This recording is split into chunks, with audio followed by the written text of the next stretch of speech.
Alam nyo tandaan nyo itong mga pinagsasasabi natin. Dadating ang araw, pag nagkamali pa tayo ng pagboto ngayon, pagkatapos ng eleksyon, galing na tayo dito sa sindikato. Sindikato, palala ng palala. Kontrolado na ng sindikato ang buong gobyerno. Ngayon pa lang, nakikita nyo na eh. Di pa ba kayo nakukumbinse? Saan kumukuha ng mga pinanggagasta ngayon yan? Yun lamang sa social media. Balitaan nyo, bakit malakas ang sabong ngayon? Yung online balita natin Diyan ang gagaling yung mga pondo sa kampo ni Lacson ngayon Tsaka yung Pogo. Kasi nga, kailangan na maupo yung magtutuloy ng mga pinagkapirahan dito. Yung commitment nito sa China. Kaya marami silang kandidato. Sipin mo, mag-ama, naghiwalay pa ng pagtakbo. Maghihiwalay pa ng pagtakbo. Para lang masiguro nila. Hating-hati ang mga boto, konti lang. Tapos, mamanipulahin ng in-check ang communications natin. Ang Smartmatic, alam nyo na, si Dennis Uy, yan ang kasosyo ng mga ipinapasok na negosyante ng China dito sa Pilipinas, yung puhunan, tapos ang hindi natin alam, pera rin natin yung ginagamit. Kaya tayo nababaon sa mga utang. Di ba? Yung unification na sinasabi ni Lacson, unification para sa kanya yan Gusto niya mag-unite para sa kanya. Si Sara naman, ano raw? Ni-unite daw niya lahat. Tingnan mo kung sino yung ni-unite niya. Yung nagkaisa para sa kanya. Puro mandarambong Sabihin niyo sa akin, hindi mandarambong doon.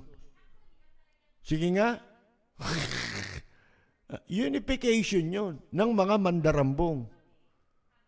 Ito, unification ng mga, nag-aakalan tanga si Vice President. Tigilan nyo na yan.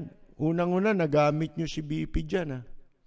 Gumawa sila ng effort na ganyan. Kung maloloko nila, panalo sila. Di ba? Pero, kung di pumayag, panalo pa rin sila. Bakit? May publicity sila nakipag-usap niya kami. May sasabihin sa media. Sip mo, ginagamit. Gusto pa nila mapasama si Vice President Leni Robredo kung walang magpapaliwanag. Kaso hindi naman lahat yan nabibili ninyo Diba? At saka hindi naman lahat yan walang utak mga kaibigan. Sipin ninyo, hindi ganyan ang unification. Ang unification, nangyari lang yan sa panahon ng snap election. 1985, presidential snap election. Doon lang nangyari ang tunay na unification. Bakit? Si Doy Laurel, deklaradong kandidatong presidente, ang nagpaubaya. Itinanggi yung sarili. Ano ibig sabihin ng unification? Sa unification, may sakripisyo. Ito, baliktad Ang gusto mangyari ni Lacson, unification, na yung mga ibang kandidato ang magsasakripisyo para sa kanya. Para sa gusto niya. Hindi ba? Mali. Ang unification, lahat. Katulad ngayon, sino? Nanloloko kayo, alam na ng publiko yan. Marami na nakakaalam. Nakakahalata na sa inyo. Kasi nga, yung track record nyo masama. Ang tunay na unification, alam naman ninyong ang most qualified sa inyo ngayon. At yung talagang kailangan ngayon ng ating bansa ay si Robredo. Tapos na tayo dyan sa mga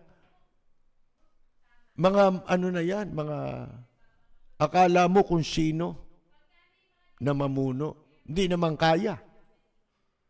Diba? Wala naman kaya. Puro daldal lang. mga kaibigan. Ang alam, sarili niyang mamamayan ang nilulupig niya. Yun ang alam nila. Sarili nilang mamamayan. Paano ka naming pagkakatiwalaan, ikaw nga gumawa ng anti-terror bill? Oh, ba't di mo ngayon sabihin yan? Oh, ang daming pinag-aaresto na pinaratangan. Ultimo si Hidilin. Nasa serbisyo yan ng armed forces. Pagkatapos pinaratangan ninyong magpapabagsak ng gobyerno. Ni red tagging, mga kaibigan.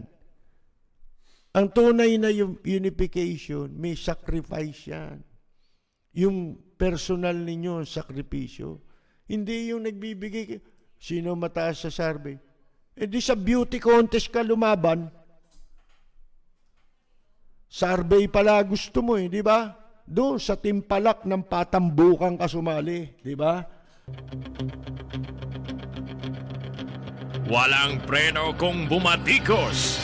Malalim at makatwirang komentaryo. Mag-ingat ang mga politikong gumagawa ng kalokohan at baka kayo ay tamaan ng Rapid Fire! Bakit gusto nila maging minority president? Alam nyo na mangyayari. Yung formula ni Lacson na kung sino ang mataas sa survey, withdraw kayong mahina para suportahan yung mataas sa survey. Di magbabayad na lang ako ng survey. Popularity contest pala yan. Kaya sabi nung Carlos, yung babaeng professor ba yun? Na political analyst. Ngayon lang ako bumilib dun Nung sinabi niya na, ano ba yan? Survey na lang ba pinagbabatayan natin sa eleksyon? Diba? Ibig sabihin nun, ba't pa tayo nag-i-eleksyon? Ba't pa tayo boboto? Gago pala tayo. Survey pala yan. Yun ang sinasabi ko sa inyo. Nasimulat sa poll. Diba? Sino unang nakabisto dyan sa, sa Okta? Diba tayo rin? Mga kaibigan, ngayon nakikita ninyo, nagiging controversy yung Okta research na yan, tsaka yung mga survey. Pare-pareho naman yan Kumikita pala tumanggap pala sila ng pera sa gobyerno Ni Digong nyo. Mga kaibigan, sa administrasyon ni Digong nyo. Paano kayo magiging patas? Di nangangahulugan yung survey nyo pati sa COVID-19 hindi rin totoo. Kung ano yung ididikta ng administrasyon, kailangan nating mag-lockdown para mukhang humihina, nabubuko si Sara Yung aeroplano ginagamit bukas natin i-play yun. Yung aeroplano. Nagsasakay ng mga campaign paraphernalia. Diba? Marami na. Meron sa EDSA. Sabi nga ni Vice President Robredo, magpakabit naman kayo ng karatula kung paano ang gagawin ng tao para makapag-ingat sa COVID. Tama naman yun. Ba't yung mukha nyo nakabalandra dyan? Nag-unite daw, Unites all, Sara unites all. All plunderer. Yan, mga kaibigan. Mga mandurugas, mga makakapalang muka, yun ang na-unite nyo. Di ba? Mga buhaya yan may katakataka pa ba yun? Kaya nila gusto yan, Halimbawa, Kasi kung dalawa lang maglalaban dyan, tatambakan natin ng boto si Vice President Robredo. Itambak nyo yung boto nyo ron. Huwag nyo bigyan ng pagkakataon. Yung iba, hahati lang para mabawasan ng boto si Vice President Robredo. Sipin mo, pumunta ka ron tapos kung ano sinasabi mo. Unification na sure daw. Unification formula. Unification formula yung para sa interest mo Siyempre, pag nag-withdraw sila in favor doon sa mananalo, makikinabang sila ulit doon sa mananalo. Uutang na loob sa kanila yun. Magkakautang na loob sa kanila yun. Di ba, mga kaibigan? Katulad din ng pagtakbo nila. Magkakaroon ng utang na loob sa kanila si Sara at saka si Digong nyo. Di ba? O kaya, pag nanalo yan, sila na naman doon. Tapos, baka sakaling di sila pala rin, at hindi nila masabi kung sino ang tahimik ang tao eh. Sabi ko nga sa inyo yung survey na yan, huwag niyong paniwalaan. Bakit? Kapag ang survey, lalo-lalo na, hindi na tumutugma sa reality. Halimbawa, ang lakas niya ni Digong nyo, sabi ng Okta Research, Digong nyo tsaka si Sara. Sipin mo mag-ama, katatapos lang ng senatorial election, dalawa nga magkapatid, talo sa kaswapangan Parehong tumakbo, parehong talo Sino? Si JB tsaka si Kasoy. Sino yun? Wala na, hindi nakilala ngayon yan Si Junggoy, mga kaibigan. Ano nangyari? Talo, tapos sasabihin nyo, panalo. Wag na yun Ito na lang. Anong sektor sa lipunan natin ang sa palagay ninyo, iboboto pa sila?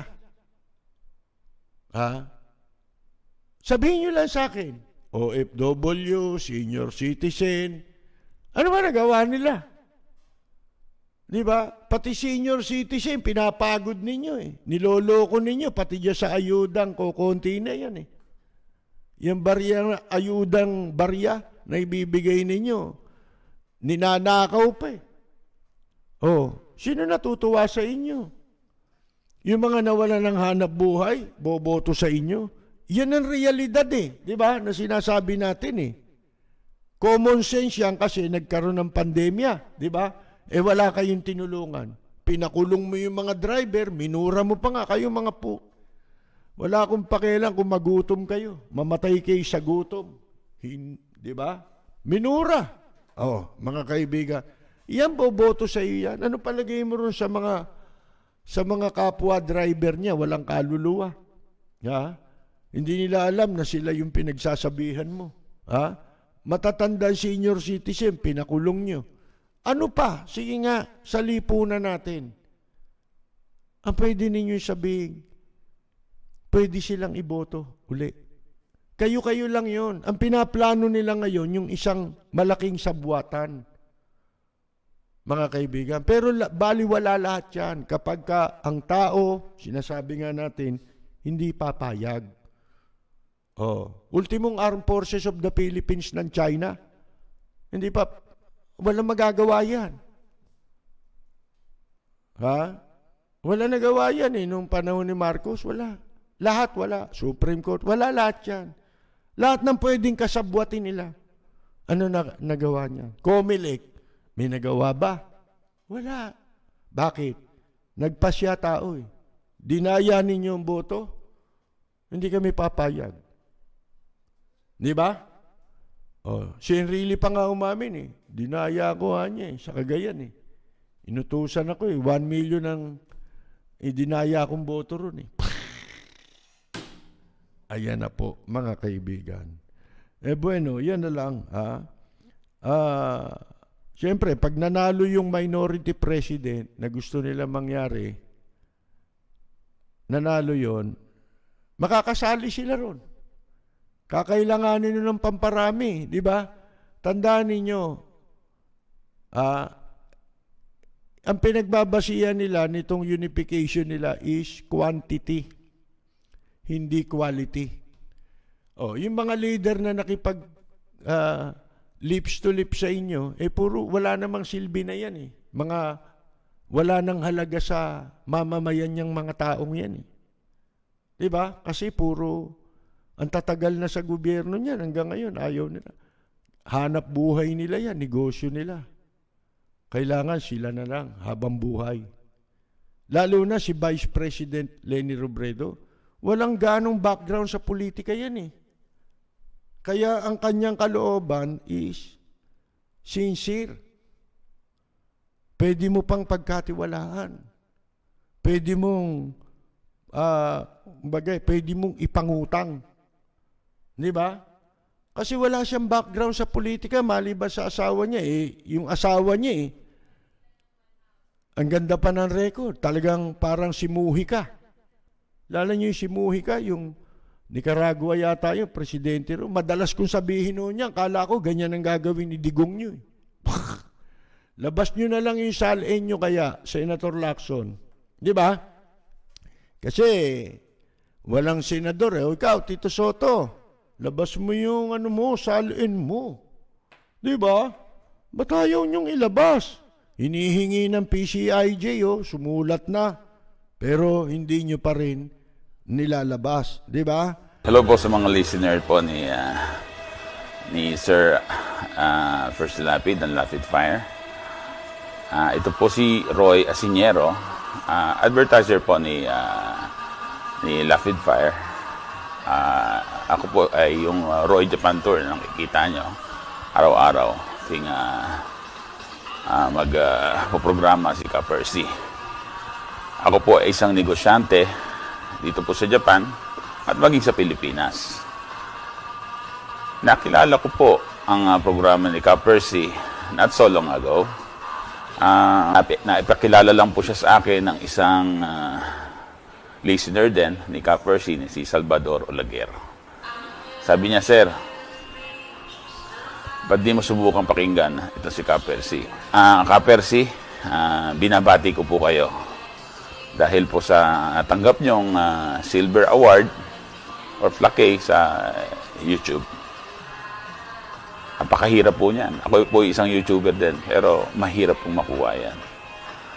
Ka Percy, pagpatuloy niyo lang, kayo po ang aming boses. Kayo po ang nagsisilbing aming boses. Okay po. Take care at suporta lang po kami sa inyo. Okay? Ka Percy, we love you. Ricky Relosa,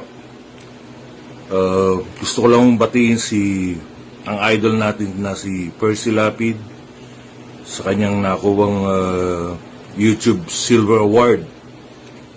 Idol Percy, you deserve it. Lahat kami na sumusubaybay sa iyo ay naniniwala sa lahat ng mga sinasabi mo dahil lahat katotohanan. Lalong-lalo na kami dito sa ibang bansa. Wala kami sa Pilipinas. Nakakapanood kami sa iyong program at least nagpapasalamat kami na nalalaman namin kung ano talaga nangyayari sa Pilipinas. Kaya, Idol Percy, mabuhay ka at maraming salamat sa iyo at congrats. Palagi kami nakasubaybay sa iyo. Maraming salamat. Fireworks? It's Lapid on fire! Congratulations, Mr. Percy Lapid, on your silver play button from YouTube. You have done a very good job. We are so proud of you. Keep it up. More power to you and your radio show. I'll see you soon. Congratulations!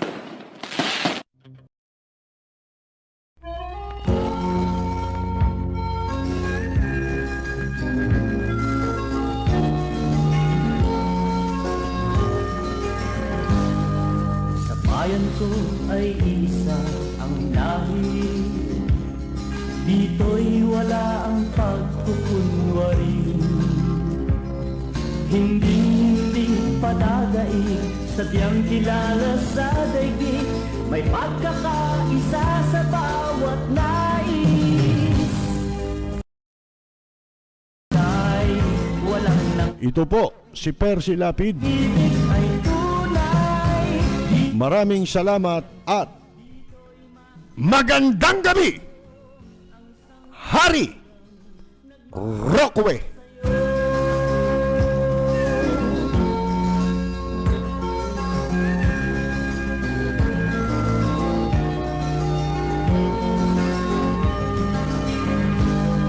Ang bayan ko'y punong-puno ng yaman. Bakit ito'y kailangan pang iwanan? Hindi nga ba't anong sarap mabuhay ng buong ganap? Sa bayan mo, sumapit lang yaong wakas. Dito sa bayan ko,